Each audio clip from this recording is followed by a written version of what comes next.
Ray Sanicky. I say Ray Cleat Sanicky. He was a kid.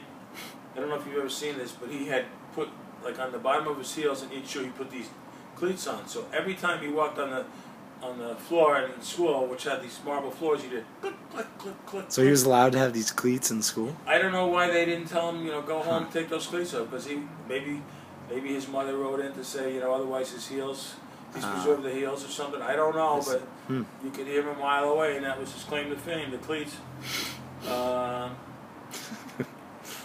And then there was Tini and Tiny Tolito.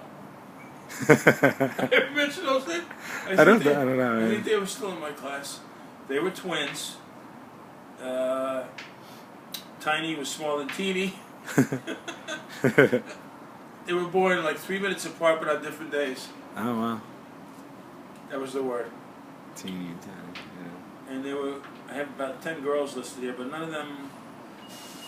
Girls were very quiet and weren't characters at all in those days. Oh no.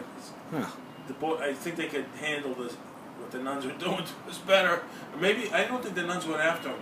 They never, they didn't box their ears or twist their ears or break rulers or yardsticks over their arms or anything. Did that ever happen to you? I think I got my ears boxed in 8th grade. One time I was standing and ready to go out to the bus in the back, and did I tell this story yet? And then not sure. All of a sudden I was confronted by a real short nun who was cross-eyed. Right. I don't know if it was Eugene or Benigna. And I just burst out laughing because all of a sudden I must have been talking in line, which I wasn't supposed to, I'm sure. And all of a sudden I see this cross-eyed about 6 inches from my face, and I just couldn't hold it anymore. So not only did I burst out laughing, but I wet my pants. And, this was 8th grade, so... that's a true story. So, that was one of my nun stories. I don't know if did I tell those yet? What was your claim to fame anyway? It sounds like there were a lot of different characters. Me, Costello and I were like the two smart kids in the class, really. I think. Okay. Yeah. Bob even said that when he ran into James Hubert, he said, "Oh yeah, your brother was the brain." Oh yeah. How ironic. Yeah. Yeah. And they've been checking my brain out ever since. Yeah. So those are the main kids I can remember from school in my class. Jack Hyzak went to Regis, and he was in the Scouts with us, and Bob I won't know him from the Scouts. But he was in the other section. Joe Russell was in the other section in the Scouts with us, and he had some learning issues, I think, in grammar school. But he showed up at my mom's funeral. I don't know if you remember. Big, tall guy. Nice kid. Yeah, and my parents were friends because Mr. Russell and Mrs. Russell helped out with the Scouts. Okay. Anyway, so, let me just cross this up. That was one of my nun stories that I just told out of order, maybe. Or whatever. Alright. What do they call it? Up close, personal, cross-eyed incontinence. Yeah. That was 8th grade, I think. And then the same year, or 7th grade, Rita Marie called me out one day on the red carpet in the hallway. I don't know if I told this already. I had a habit, all these nutcases in my class, and I think because of the way they treated us and wouldn't let us out, and right. It was so repressive and all that. Yeah. I think a lot of the, in retrospect, I think a lot of the kids acted up and came up with silly noises, and P. Van Pelt came up with the sticky face Fwop, which was. You come up there, put his hair on your face. Sticky face, Fwop.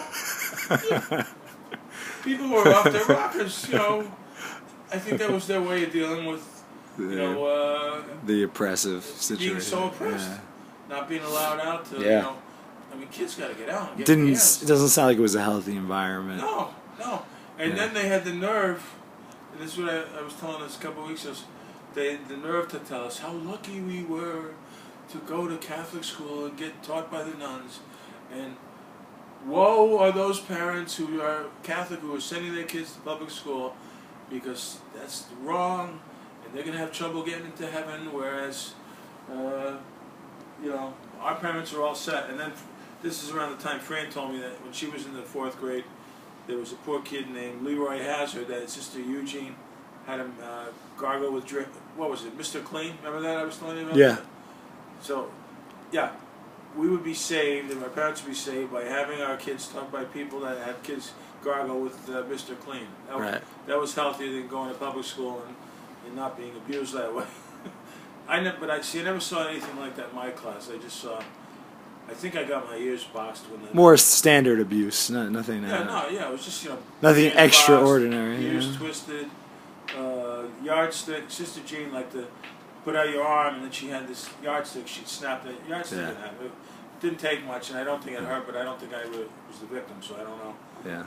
And then Reed Marie would go up to the kid, and like a boy. And of course, they had these penguin-like outfits on. They called them penguins because they kind of look like it. Yeah. And she, surround them from behind and box his ears like back and forth. The poor kid would be sitting there, not even boxing his ears. But for this, we would go to heaven because we had, we were having God's teachers instead of the.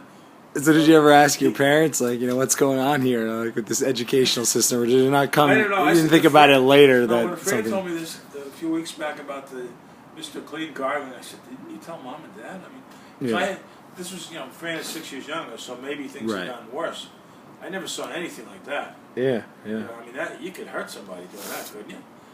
I mean, I would think if you gargle, I think so. Clean and accidentally swallow it, you could die. Right. We didn't have anything like that, so. Yeah. Anyway, so